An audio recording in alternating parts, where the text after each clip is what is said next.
So my background is philosophy, which is strange because when does philosophy have anything to do with technology? We're not known for it. I like to break things. I was the kid who didn't like to do what they told me to do, but let me find my own way to do it.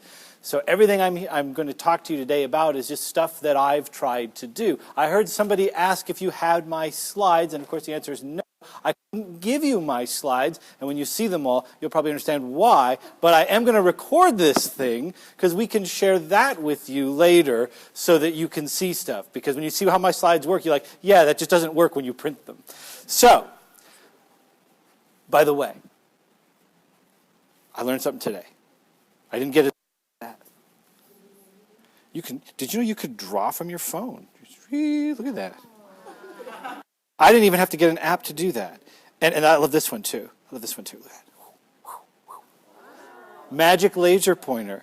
And this is just, if you have any Apple stuff, this is just Keynote. Right? Keynote. So it's the default, it's Apple's version of PowerPoint. But if you have the app on, it's free, the Keynote app on your phone, you can do this kind of cool stuff. So what I'm actually seeing is my current slide and my next slide, and then I can do kind of neat stuff, which is much better than the people who have to go, what's my slide say? I can just look here and see what my slide says. So we want to think outside the box, so it helps to understand the box. What is the box? Everyone's expectations. Everyone's expectations. And what are expectations when you are going to teach? For people to learn. For people to learn. Okay, let's get a little more detail. What are those expectations? Gain more knowledge. More knowledge. Communicate in an effective manner. Well, you guys hang around assessment people, don't you? You got all these great bullet points. Well, let me throw some things at you. Here's part of the box. The schedule. What's the schedule? What's college? What's the schedule? Time of the course. I'm not trying to trick you. I'm not trying to trick you. How was college operated for 1,000 years? There's how many semesters? And how long are they?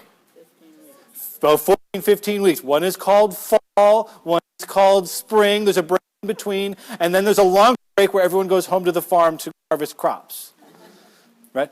That's part of the constraint. We think, well, a course has to be that. The course has to be on a weekly schedule. And what are your options? Monday, Wednesday, Friday. Well, you can do Monday, Wednesday, Friday. Or if you're a senior faculty, you say, I'll do Tuesday, Thursday. Extra day not having to be here. That's exactly how my department works. There are no full professors on Friday. Right? How about this? Where do things happen? That's part of the box. What do you say? In the classroom. Things happen in the classroom. See, these are obvious things, right? But we don't think about, like, this is the box we're in. How is content encountered? Lecture, PowerPoint. Have you ever been to a school of business? Oh, you got to go. I teach business ethics as my big course, and I make fun of them all the time because my students, for them, the business school students taking a philosophy course, it's their one required ethics course, so they don't go to jail as much. Read the paper, we're trying. But it's the only class where they don't have slides read to them constantly because this is a huge component of how a lot of schools operate. People stand here and read a slide and then stop minutes for the end, say any questions, and everyone says, don't ask a question. We go. When do students engage? Again, in the classroom, right? That's when that's supposed to happen. Everything happens there, and then you're supposed to go out and read for the next time. And, of course, what do instructors do? Describe that for me. What do you do? What are you supposed to do? Teach content. Teach content. I heard something over here. Say some more. What does that mean? So they kind of guide the learning. If it's self-directed, they guide to make sure you're headed the right way. And this is kind of an A and or B proposition. You can be the person who just stands here and blah, blah, blah, like most philosophers, like just we'll give you an hour on Socrates, an hour on Plato, right? They can do that, and you're just supposed to take notes, versus the facilitator, which is I'm going to ask a Socratic question, we're going to talk about it, maybe do some group work. Either or is an acceptable method. Boxes, plural, we have them. Who is responsible for what? Your responsibility as an instructor is? Teach. I'll have to enjoy it when you say that. Your responsibility is to prepare, to present or facilitate that classroom experience, to provide them the instructions, the assignments, to do all of the grading, and then do the assessment and final grades, and to learn how to say no in the nicest fashion at the end of each semester. I had one of those. I actually had a student come to me this semester from last semester. Have you guys been teaching already, by the way? Okay. You'll learn this joy. At the end of the semester, it's grade grubbing season, I call it. Right? So I had this never happened to me in 20 years, but this time a young man, I want to talk to you. I got a question. I loved your class. He took my class last semester, and he wanted to talk to me this week. He says, I'm graduating. I'm going to go to med school, and I got an A- from you, and I'm wondering if there's anything we can do. No. Right. I was like, how do I say hell no in the nicest possible way? But this is, they take this very, very seriously, and so you got to learn how to say no at the end of class. So that's what the box is. I want you to burn the box. Just get rid of all that. You don't need it. You have the opportunities today to get away from that. We want you to break out of that box. Fly free, only so far as you're comfortable. By the end of today, you're like, I ain't doing that. Like, that's fine. But if there's one thing I suggest, you may say, I would like to try that. Here's my guiding questions. Why do you make students come to class? Have you ever thought about that? Why make students come to class? To learn. To make sure they're still breathing. So they ain't wasting nobody's money. Okay? Any other answers? Say that again. So I want to take this question a little bit, so I'm going to tip my hand a little. Peer interaction. How about this? That they actually have to do something. Why am I making a student come to class in 2019 if I'm going to read them a PowerPoint? I just see the subversion in that. Like, why am I making them get up, get dressed, drive in, fight for parking? I mean, think of what goes into them coming in just to read a PowerPoint. Like, that's crazy to me. Can we decrease the size of class meetings? Now, if you're new to teaching, you don't know this, but it's all about numbers. No one has ever said, no, Wade, I don't think you should take on more students. That would be bad. You guys know this pain. It's like, can you do 300, 350, 350, right? It's all right, can you do more in the same amount of time? So there's this problem. Can you decrease the size of class? What size classes do you expect to be dealing with? Depends on where you teach. Okay. Yeah. Nurses, what do you get? What do you actually get? We get 20 to 60 to 124. Right? Now, for one teacher, yeah. And this thing from the ancient world you may have heard called a teaching assistant, right? It's a mythological creature. You don't get them. We don't get them in philosophy either, right? Some of those economists talk, well, just have your teaching assistant do that. We're like, what?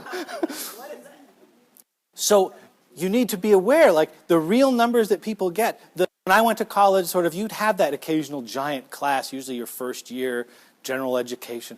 But when you went into a major, you were 20 to 30 students. That can be 50 to 60 much more frequently today. And sometimes even those upper level classes will be 100 or more. It kind of is what it has to be. So I want to know, how could you decrease it? Because what can you do in a class of 60? Not as much as you can do in a class of 25. That just should be sort of intuitive. You talk about sort of facilitating that conversation with 300 students, right? It's hard to do. Think about this. Here was my life for about my first 15 years of teaching. I've been doing it 21 years now. I did a lot of rewinding, and if you're old enough to remember rewinding, you gotta realize that the kids say they have no conception of, there's no rewind. You just flick to the beginning. My life was Monday, Wednesday, Friday, go in at 9 a.m., do a thing, rewind for 10:15, rewind for 2 p.m., and just repeat it. Like, that really isn't a good use of my time to be repeating the same thing. I mean, you get used to it, but is that the best use of my time? Can we improve the student experience? These are my guiding questions, and they have driven me to do some unconventional things. And how can we make students prepare? What did that mean? And then can we make students prepare? Can we make students prepare? It's amazing how they don't. I had a colleague tell me the other day that he told his students, it's only a lot of reading if you read it. And they just kind of like, we don't know if we've been insulted or if that was funny, right? They didn't quite know. But how do we get them to prepare? Because if you've been teaching at all in the last few years, it's getting harder to expect that your students have actually prepared for class, right? They often come to you expecting you to teach them to a test. And that shouldn't surprise anyone given what's happened in K through 12. So, you know what this is? Who can tell me what this is? Yeah. What does that mean? So they have to come to class prepared, and then it's going to know what they learned on their own. Really, it's about breaking the structure and the role and the responsibility. So some of the things I talked about, here's what I had in mind. Why am I going in and giving you, the students, a presentation on a topic in which I'm talking for 20 minutes or so of the hour, and then I'm just rewinding and repeating that? Why am I making you come in to get that? How could I flip that? You make the students come in and teach the class on the topic. You're an advanced student here. Now watch this. Why can't I use a little technology and record myself giving that lecture?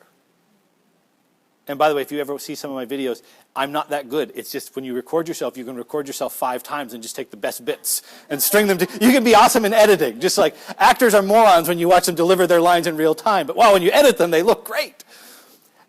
And if I capture that sort of 20-minute video and I give that to them before class and tell them, watch that before they come, and I make sure they actually have a reason. I give them a quiz on it before they come. Do you see what I've done? I've flipped the class. Now, what have I also done? I've bought 20 minutes of class time. And I've saved my voice. Which is, and when I was young, like teaching 4 classes a day was like, no problem. But now it's, my energy, I couldn't do what I'm doing now 4 times in a day. I'd be really wore out. So the goal of flipping a classroom is classroom effectiveness. It's how can you make your class time. And telling them things that you could have captured in a video and had them watch in advance is probably not the best use of your class time. You want to enable self-regulated learning. That is, get them to do things where they're teaching themselves. And you want to do that, you need to create lecture equivalent content. What is the lecture you would have given? Can you get that? Now, I don't mean to be a video of you on camera. That could be very boring. That may not be your personality. I go out in my garden and do things in different outfits, different places, just because it helps add to their whole thing. They like that. But whatever you do, find it. It may be, especially in nursing, that other people have made that is going to be perfectly compatible with what you're teaching. Like Intro to Philosophy at UNCG is not Intro to Philosophy at A&T or NC State or anywhere else, right? It's all different. But nursing, it's going to be much more coherent content. So you get that stuff, or you take it from others, and then I want to introduce to you this idea of team-based learning. Again, this is not an extension, this is an addition to. So if you understand how you could flip your class, have you ever encountered team-based learning before? Great. It looks kind of like this. Each group has been asked a question in class, they've discussed it, and they have chosen their answer, and they all raise it. And I want to give you the theory in this. If you go into a class like when I do and I say, what's your position on something? People, a lot of them won't talk, won't engage. But imagine you have your students in groups and you've already had them watch the video. You flip the class that way and you give them something they should already have encountered and you ask them, what's the answer to this question or this case study? Each group discusses it, has to come up with their group answer, has to have a marker for it. Now, whether it's an A, B, C, whatever it is, and they all reveal it at the same time. So what's happening here is each team is giving their answer. What's changed is this. The people who put up B and the people who put up A are going to look and see somebody had a different answer. But we've already bought into our answer and they know it. Right? It's like, I'm on record. It's not like you ask the person in the front row and I'll just be quiet because I disagree. It's like, uh-oh. We didn't all agree. Somebody's wrong here, and it better not be me. So when you do it this way, they've already had their internal discussion. Now, when they have an internal discussion, they're learning from each other. Some of you mentioned this, right? You're getting them to sort of teach each other. Somebody will have not done reading, or somebody will have misunderstood the reading, and someone else will correct them. But now you get to the classroom stage, and everyone's just raised their hand, and sort of their team has identified what they think the answer is. They're vested. They want to make the case why they were right. So you're going to have a better conversation around that. That's one aspect of team-based learning. Here's some more. Before they come to class, every individual gets an individual quiz. So take your lecture equivalent content, in my example, a video of me talking about something, go watch that, do the reading, and then you take a quiz online before you ever come to class. Do the night before. That guarantees that they had every incentive to prepare. You see, I'm trying to solve that problem. Now they walk in, and one of the things you can do is give them a team quiz.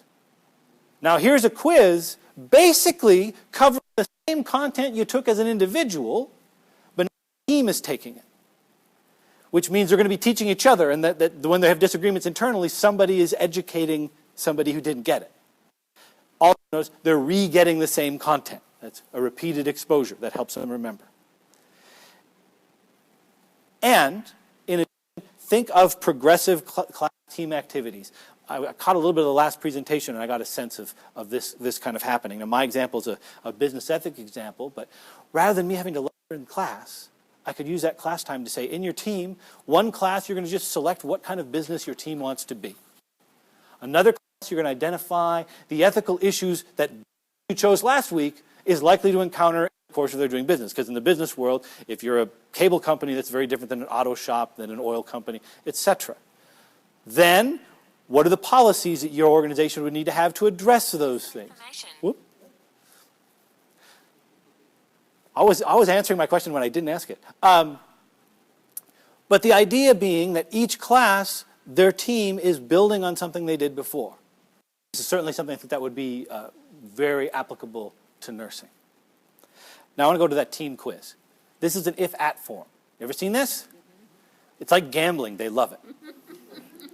It's a scratch-off card. Now this is something you can, there's a company that sells them, you can get them, but it's if-at. What you can get is in an if-at form, you're picking the kind of form you want. This one that's pictured is simply there are 4 answers. It's multiple choice with 4 answers. You could do more, but this one has 4, and it's X number of questions. Usually, here I got 8 pictured. Behind one of these things is a star. And so how this works is you give a team quiz. You can, at the beginning of class, here's the questions up on the screen, or here's the handout with them. Your team is to answer them. And I actually give the teams get credit. So the students get points, not for their only individual work, but also for their team work. But the team scoring for me goes like this. You can do it any way you want. If there's one thing scratched to get that star, you got 4 points. If you had to scratch 2, you got 2 points. If you had to scratch 3, you got 1 point. And if you had to scratch all 4, you got buckets. Right? Do you know how much they love that? And they debate, and it's like, oh no, don't scratch it. I mean, they really get into this. But then they hand you that team sort of scorecard. It's very easy to score, very easy to have that conversation, and they often look forward to this. And again, the students teach each other. They're getting a second chance to learn and getting repeated exposure. Now, I got to tell you, they hate this part, teamwork. Did you know that young kids today don't like teamwork? Right? But you know what? They deal with that. Right? And so you have to be aware, you'll get some pushback on my team's not, it's like, you know what? You don't pick, your team is like a family. You don't pick them, you just got to deal with them. Even the ones that are a little, that's how workplace is, right? If you're a nurse, you're on a team, and you've got to work with people. Now I want to shift to technology. Notice I've talked about team-based learning, an independent thing you could try. I've talked about flipped teaching, a thing you could try. I want to see how I connected the two of them. Now, before I go into technology, I forgot the one slide I didn't get in here. I took these ideas and I had a further breakthrough. And in 2018, I tried a sort of experiment. I even had a grant to do it. I had several other faculty willing to try it out. Here was the experiment. I was teaching 60 students in business ethics 3 days a week, Monday, Wednesday, and Friday. 2/3 of the time I was talking, 1/3 of the time it was class discussion. It was fine, but I would get 5 students out of 60 that would be engaged every day, and 50 that would never say anything, and another 5 that would occasionally jump in. So I said, let's try something different. I want to do flipped. I want to do team-based learning. I also said, what can I do about class size? Because I just can't do things with 60 kids in the room. So I went to my department head, and I'm a little bit crafty, so I pitched it this way. I said, hey, boss, how would you feel if I taught 90 students each next semester rather than 60? Guess what it was? Sold! Can you do 120? But then I said, but here's my request. I want my Monday, Wednesday, Friday class raised to 90 students. But I want 30 of them to attend Monday, 30 to attend Wednesday, and 30 to attend Friday. Notice me busting the schedule. All the same class. They all have the same online side content. They all get the 2 days worth of stuff where I was talking is there for them.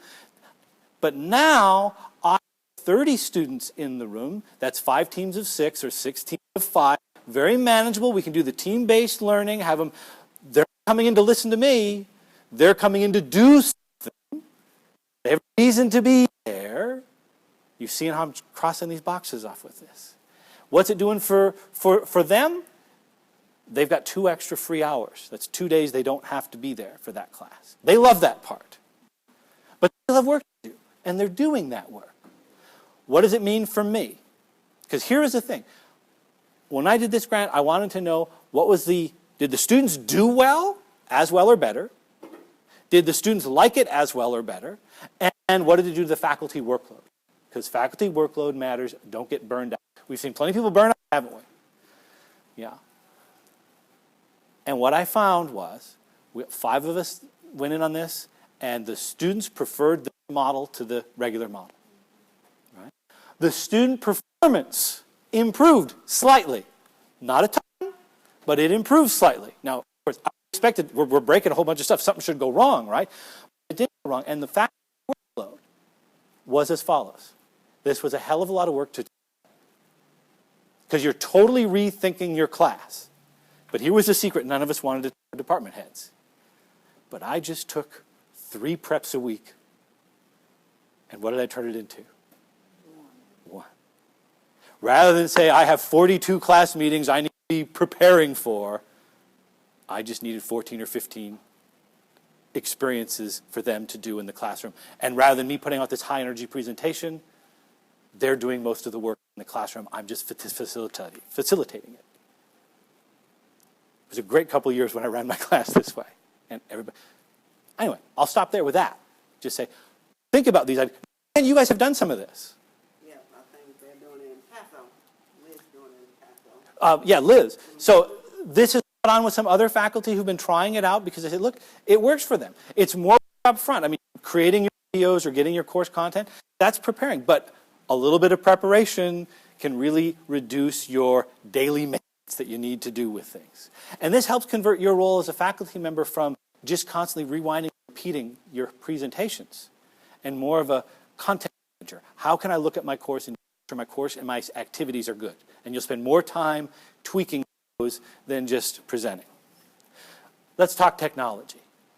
All right. Things have changed tech-wise. We used to have dial-up. You remember that? Wasn't much you could do, text and images. Now you have broadband come in, and now you can do videos.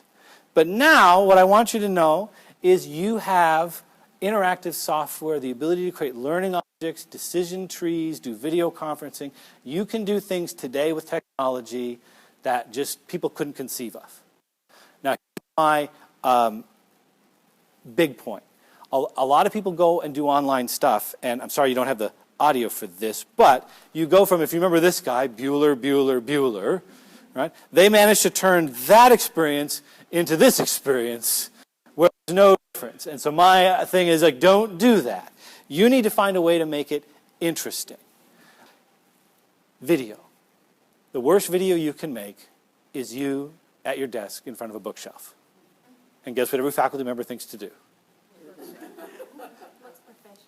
It looks, who are your students? Right? You need to engage your students. So I'm just going to bring up a slide, and this slide has no audio, but this is going back, I'm very 2013, right? So a lot of the stuff I'm talking about is already out of date, right? But this is stuff that I was doing years ago. And just me out in the garden doing different things. So I have, let's see, where have I been? I've been at the dinner table. I've been in the garage with tools. Just all kinds of fireplace chats. Each one of these is just a different video. You keep them short, 2 to 5 minutes max. Have a video that introduces the unit. Have a video that wraps up the unit. And then intersperse videos where sometimes it's just easier to have a 5-minute explanation than it would be to have all of this text. Oh, and I'm a hologram up there. Yeah, that was a fun one. You got to try these tools. You can do neat things. At any rate, let me see if I can. I'm going to have to narrate this. Ooh. Well, hello there. I just wanted to take a brief minute and come out here with my little iPad so that I could show you exactly what I'm doing. Some people have asked, how are you shooting these videos? Who's holding the camera? And it's all a one-man operation, and they have a hard time understanding that. And so what I'm going to do is just turn on this so that this is now watching the camera there, and essentially I am using this little device on a tripod. I have a tripod. Essentially, I've bought a $23 tripod from Amazon.com, and on top of that tripod I have put a little device called a swivel, which tracks this little pendant around my neck. This is also the microphone, and in the swivel you'll see is my iPhone. And it could have been an iPad, but I have my old iPhone in there. And essentially, as I walk around in a circle here, you'll notice that the device tracks me. If I step up, the device will track me up. If I come down, it'll track me back down. But essentially, I just pick this thing up, walk it around, turn it on, and shoot my video, and then go into iMovie and edit it. So that's how it's done.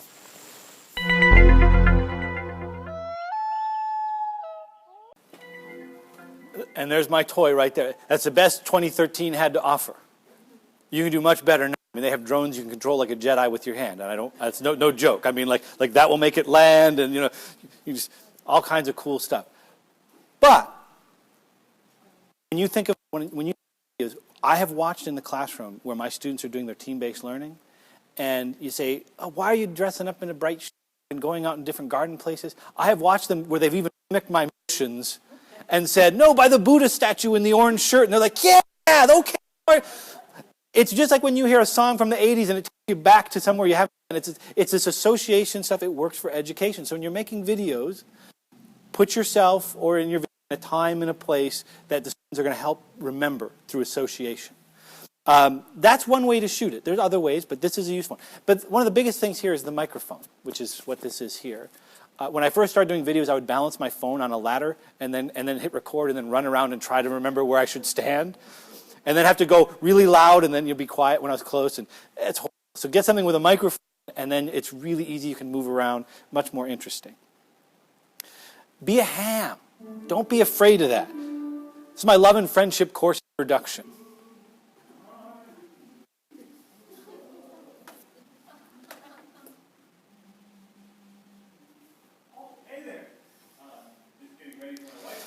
So I'll skip the rest, but I didn't expect an introduction, right?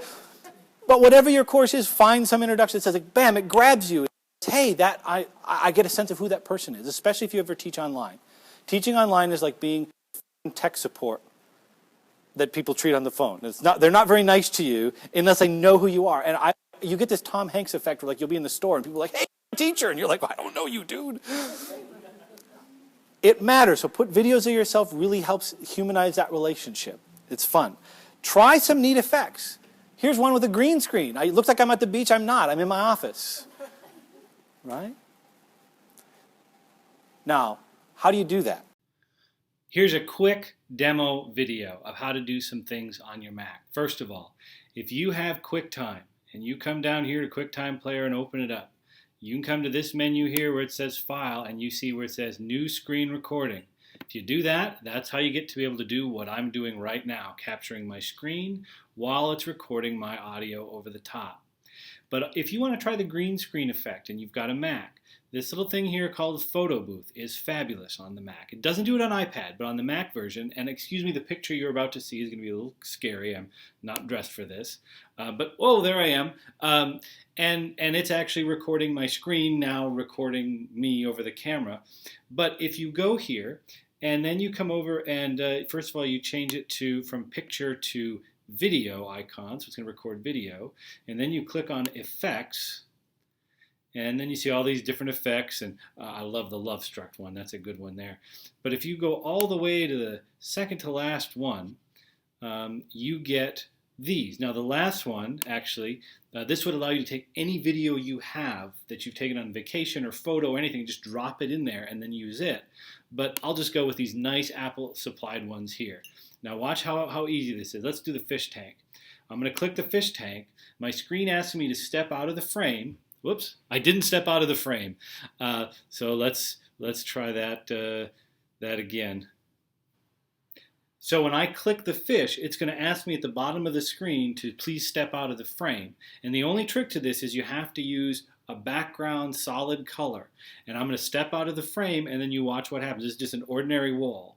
So I'm going to click. I'm going to duck out of the frame, and now it has inserted the fish, and here I come back into the frame, and I'm in a fishbowl. That's how I do it. And at this point, you would simply hit the record button down here at the bottom center, record your video, and then export it to iMovie for editing. How cool is that? And sometimes it doesn't always work, but as long as your clothes and your skin tone doesn't match the background, like right now it's doing pretty well, although I see in this bottom corner over here I'm getting some of the wall coming back in. But it's a very cool no-budget effect. So that's how you do it, and hopefully that's something that you'll try.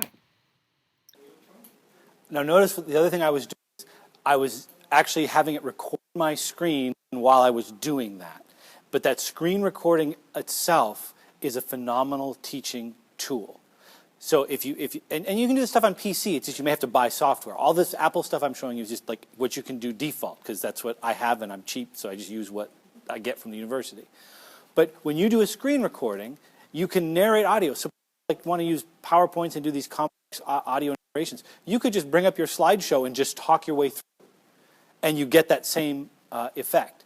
You can also I've done lectures where I've just opened like all of the different browsing tabs for the different websites I want to show them, and then I can start the recording and just walk them through a whole lecture on what I wanted to talk to them about. Where I've really used this to great effect is when you have your online side of your course, students get lost. I'm a big fan of idiot-proof design. Part of idiot-proof design is when you first log into the course the first day, here's the video of me walking you through the course site while I talk you through, here's how you turn in an assignment, and you can watch me click through it. Here's where you find your grades. This will save you a whole lot of emails and having to re-answer the same questions. You will get tired of that in your 20-year teaching career. So those are some cool things you can do there. Green screens, part 2. University libraries are great for stuff. The UNCG library has a whole green screen room where you could do anything you want. I attended a lunch Halloween workshop, and I had 2 minutes in their green screen room, and I made the following public service announcement.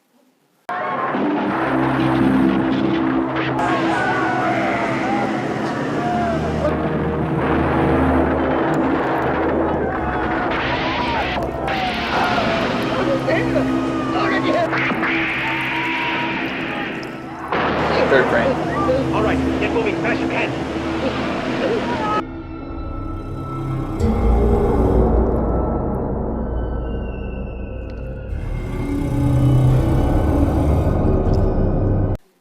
So that's just a use. No, that was the thing I wanted. You could take like any Hollywood movie set, anything you could do, and have it be behind you. And the difference on Apple, you can sit with something as a background shot.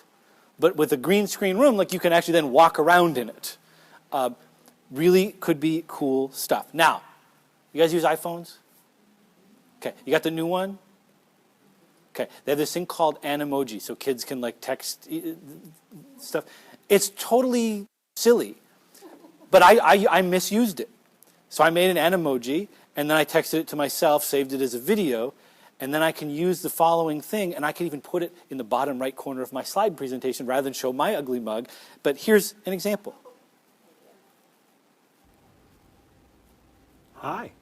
So I'm sitting here in my office, just looking at my phone, moving around, see it's tracking my movements, all kinds of things, while I can record sort of as a disembodied head and whatever I want. And then I'm just going to text it to myself, save it as a video, and then put it in a slide, and there you go. So again, that's not the intended use of it, but it's very easy to do. And if you can imagine, you see sometimes people will like have their slideshows, and then they record themselves as a little video sitting there with a headset on, and it's kind of looks kind of dorky. It's like, well, you could do this and just drop it in as part of the slide and just shrink it down where you want it, and it would be more interesting. And virtual you is always more appealing than real you, right? Isn't it? Let's talk about engaging students. Now, I'm of a certain age, and that in that we did not have all the video games that kids had for a while. Then we got them, but there was a time when we had books that were like games. They were called Choose Your Own Adventure. I've got some people of my era knows what I'm talking about.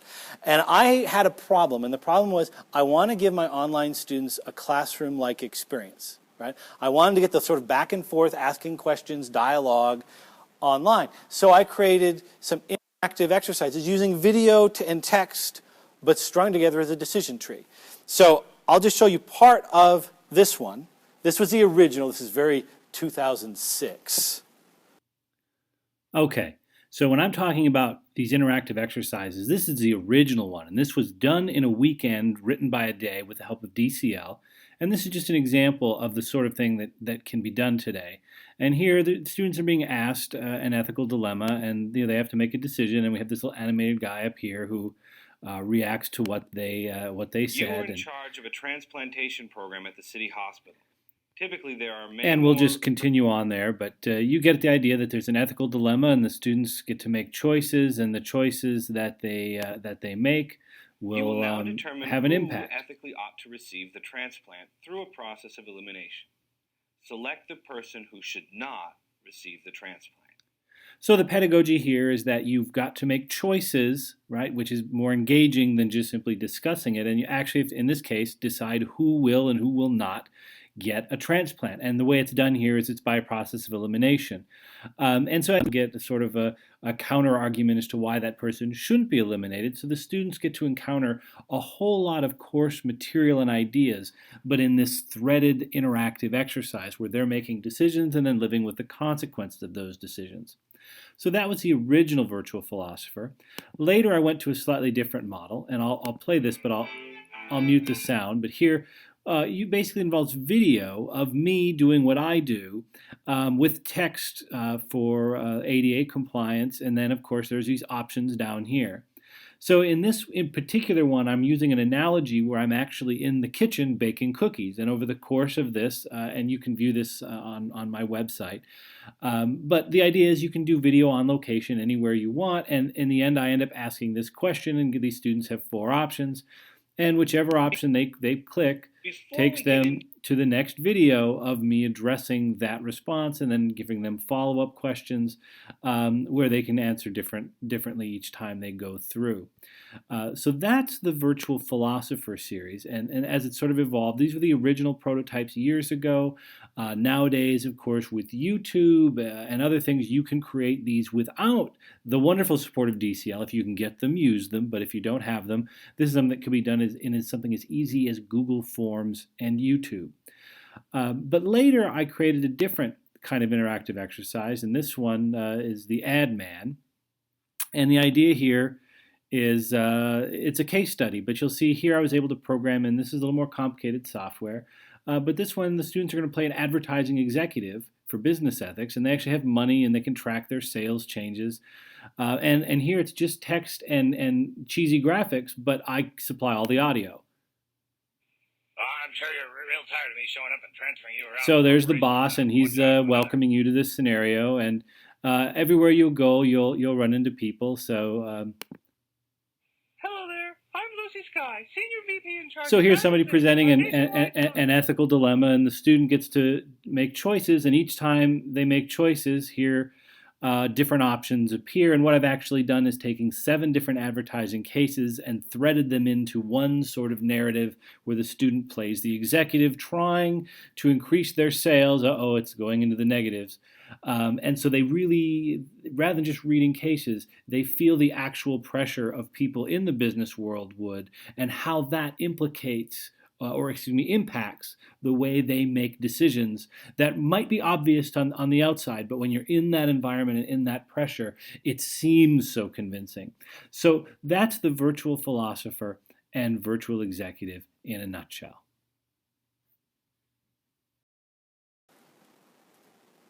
Whoop, let's shift it.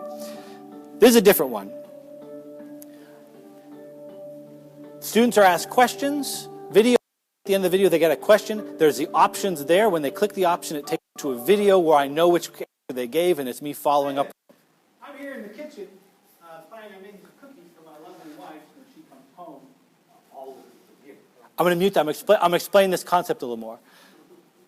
Notice the question. When does a cookie first become a cookie? This is how I introduce abortion and beginning of life questions. Why? Because that's a controversial thing to talk about. But when I ask students, when does a cookie become a cookie? Mix the ingredients in the bowl. Is it when you put them in the oven? Is it right around 6 minutes? Or is it only after the full 9 minutes in the oven? And you take them out. You get what I'm doing there? They chuckle their way through it. So they figure it out. They're like, oh, that's great. But what I've done here is like I actually went and made cookies. And at each stage, it stops and asks, sort of, is this, and it's interactive dialogue, where it's just what I would say in the classroom if a student gave that answer. But you can do this with video, where you can, and here's the nursing thing that I always wanted to do, but I'm not a nurse. Like, have the scenario played out where it's filmed, and then just stop and say, what should I do next? Here's the options. You know, you get sort of this, if you get it wrong, now you get a lesson on why it was wrong, right? You get it right, great, go to the next bit. But these interactive sort of learning trees. The one before this was just, it was about who gets a liver. It was about a transplant case. And the students had to sort of, who should not get it. Not because there's some fact in the world that they're ever going to do this, but in terms of introducing the sort of ethics and the toughness of decisions, it worked great. Here's the hard part. I wanted something that simulated what I did in the classroom. And what I got back from students was they preferred virtual me to real me. That hurt. That hurt. But why is this better than me in the classroom? Here's what they said. I was in control. I, student, was in control. Nobody else hijacked the dialogue.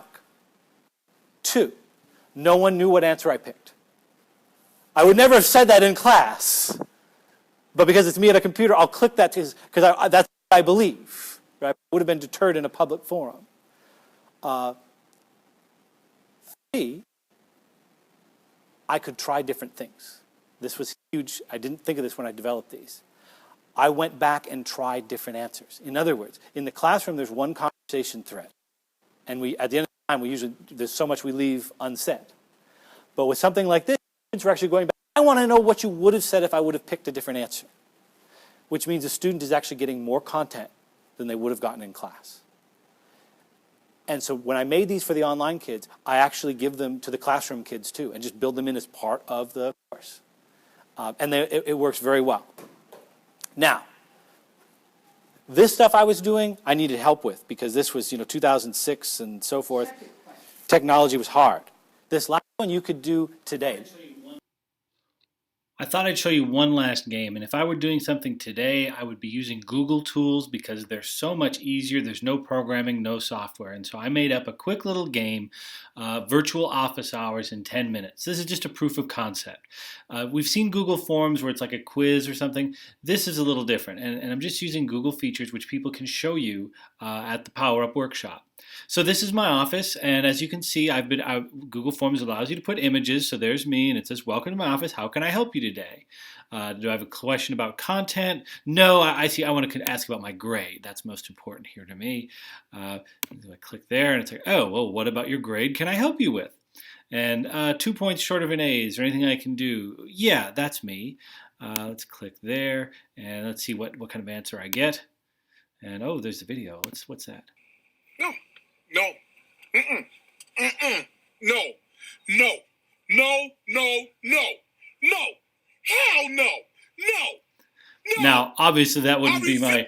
answer for students, but it does prove the concept that you can, in your Google Forms, not just include video and text and questions that lead to other places in a form, but you can include video. So I could have video shot myself giving all of the answers as I would to an actual student, thread it all together, and then what do I have? A virtual office hours interactive game that I can give to my students online and classroom to answer a lot of the basic questions that we spend way too much time dealing with every semester.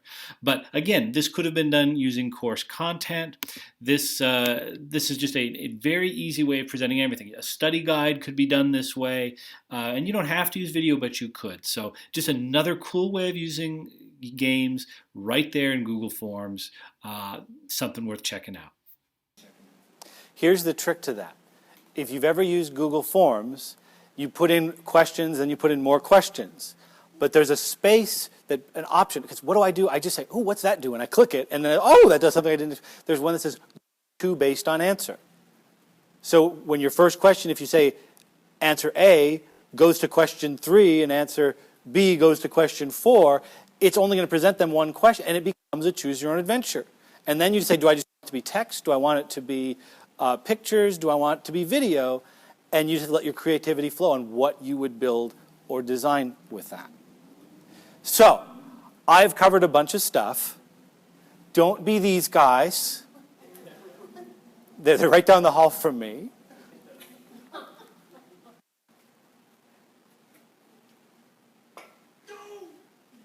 Questions?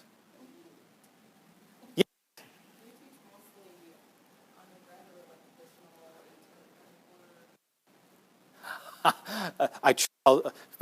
I love that question. I teach exclusively undergraduates 18 to 72. The Bachelor of Liberal Studies program, our average age is something like 37.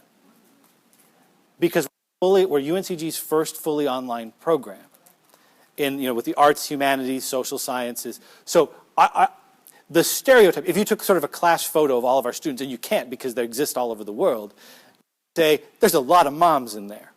There's a lot of working moms, because these are people who started college, and left for family or health or other reasons, and now they're coming back as the kids are in school. So, and if you look at who you're getting to, it's probably similar. The average age of college students is going up, in part because the number of graduating high school students over the next decade is going to be less than what it's been the past decade. And so universities are deliberately doing more outreach to all of those people, we call them partway home, all of the people who took some college and dropped out. Right, we're trying to get them back. So you should know that when you go into teaching, it's like you will actually see a much more big range in ages. But yes, I only teach. Why the question? I'm just wondering, what your responses to technology are like. They love it. They love it. So here's the thing about the older students, right? They actually get my jokes. Just as a side note, one of the joys of being about my age, and you'll know if you're within about 5 years of me, is we grew up in a time when cable was new, and so there wasn't very much new television. So most of the stuff you saw was from the 50s, and then so you got to experience like a whole other generation's worth of stuff in a way that the kids coming to school now haven't seen anything before 2015. I mean, it's just they don't see older stuff because there's so much new stuff. So it's much harder to connect them. But the older folks appreciate also, hey, somebody took effort into doing this.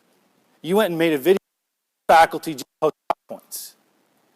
And like the worst online class you can do, but you see it all the time, is somebody says, I'm going to do an online class. I'm going to go to my publisher and get their PowerPoints and post them. I'm going to get the quizzes from my publisher and post them. And a course in a box from a publisher. So when you do any of these things, especially your adult students who've seen other examples, will be like, yeah, you're doing something. I appreciate the effort. You just have to make sure you give them clear instructions. It's also a myth that the kids have any more technology skills. They're used to touching it and having it work. If it,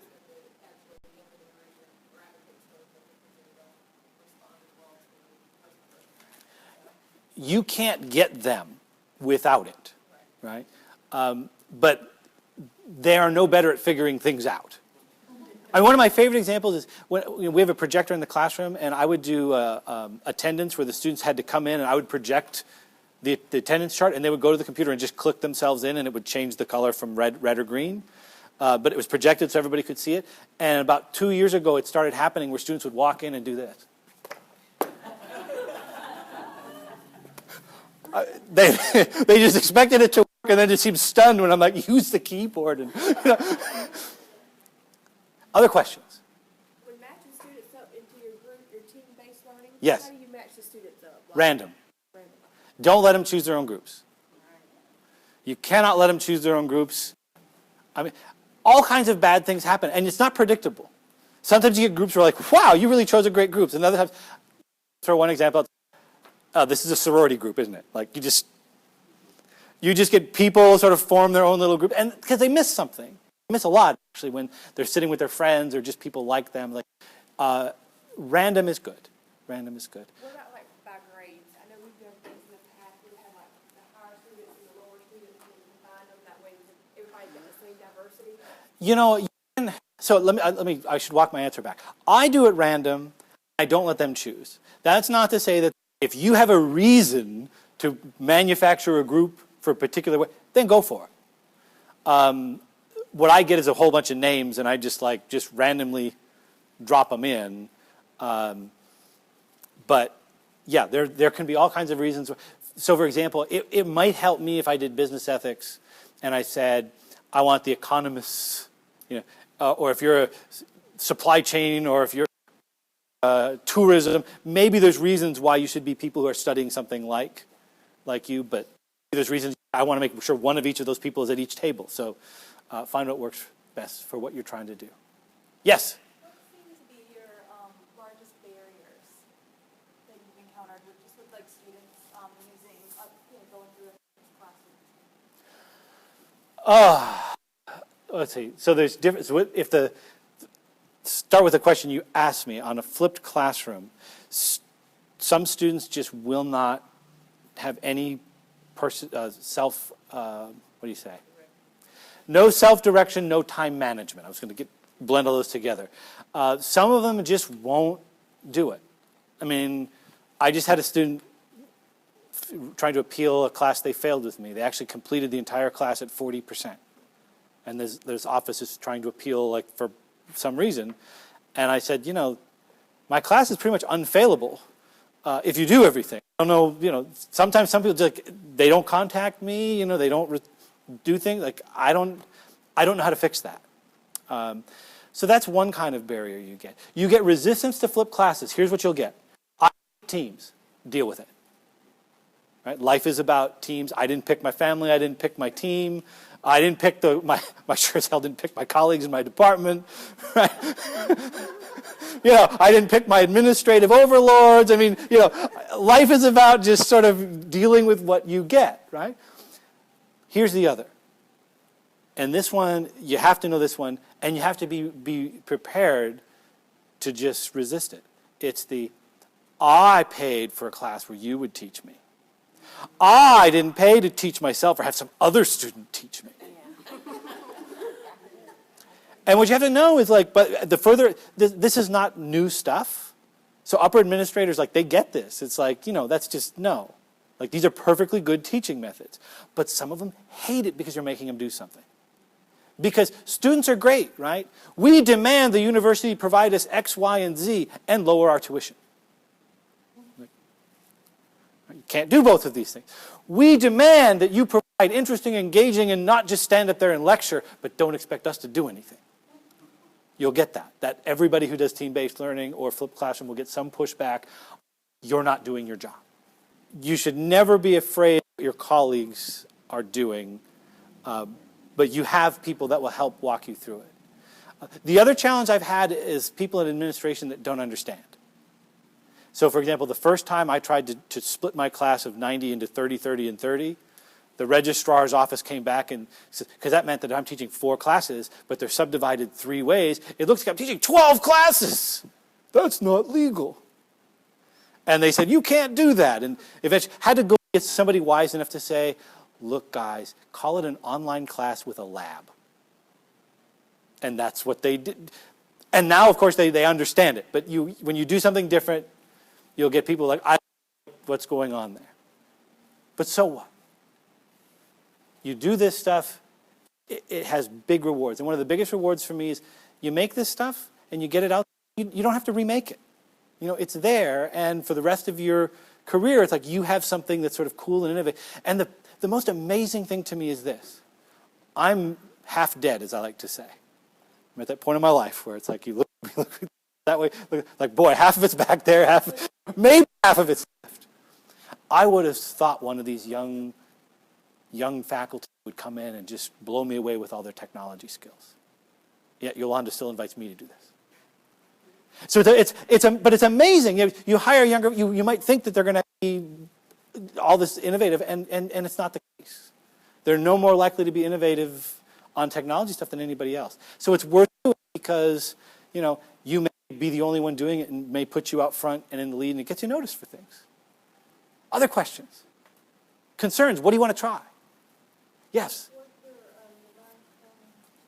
That's called a swivel, SWIVL. I actually don't recommend them now. You can do better. But I've been, got that in 2013. Okay. We're not to drones yet. So what do you want to do? So here's something for you to go and check. Go look at Osmo, OSMO, and I'll say Osmo Pocket, Osmo Mobile, Osmo, I don't know what the next word is, but it's 2. What's the difference?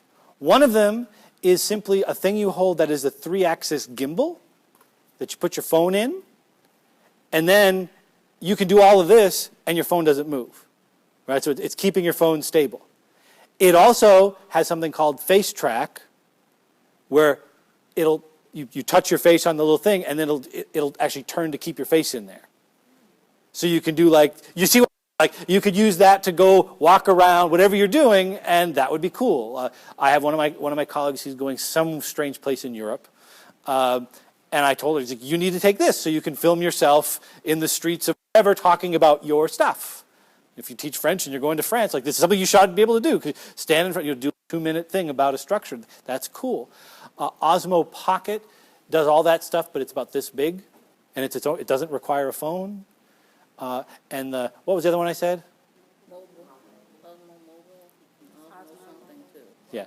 You'll see them all on the page. And then one of them is if you're going to strap to your helmet and go skydiving, you can take underwater, because I don't know what your thing is going to be. If you're a scuba diver, it's look, just lecture about nursing while people see fishes. You come through, it works at the office. You see the little stuff and you're distracts you. You can do amazing things with video. Those are cool tools. But the drones, DJI, there's a company, DJI, also does all kinds of drones. The problem with drones is they're not really good for indoor use yet.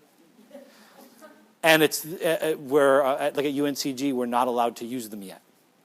It's complicated. Because you can imagine some people would misuse their drone, a flying camera that they could fly over. You can see what kids would do with that. No. So, but also know something else I've done. Have fun with slides. Don't make slides boring. Everybody loves the baby slide. I'll leave you with my last slide. This is just a slide. And I was just playing around one day. Let's see.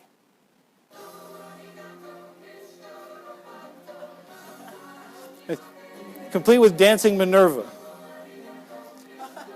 No special software. These are...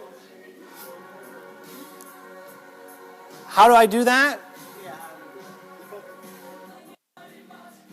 You can add any music you have to a slide. Okay? If I went into this slide, what you'd see is the background images, many thanks. Okay? Then I went and I looked at Google, butterfly GIF, and found 4 images of moving butterflies, copied them in, and then just dropped them on my slide where I wanted them. And then I went in and I said, I got my little Minerva logo, and I put her here. And when you click on a Minerva logo, like you say, you can make it do things. And like on click, do the following things, and there's how many in order. So you can make them do this or spin.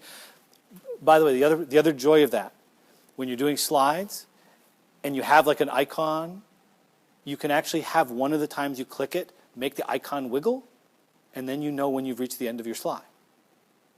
Because how many times you watch people say, oh, let me go back. Oh, I went too far. Like you can avoid that like just by having this subtle little thing. But have fun with slides. Because most people don't. That's also why you see why I can't just export them as printing. You just won't get the same effect. Thank you for your time. Thank you.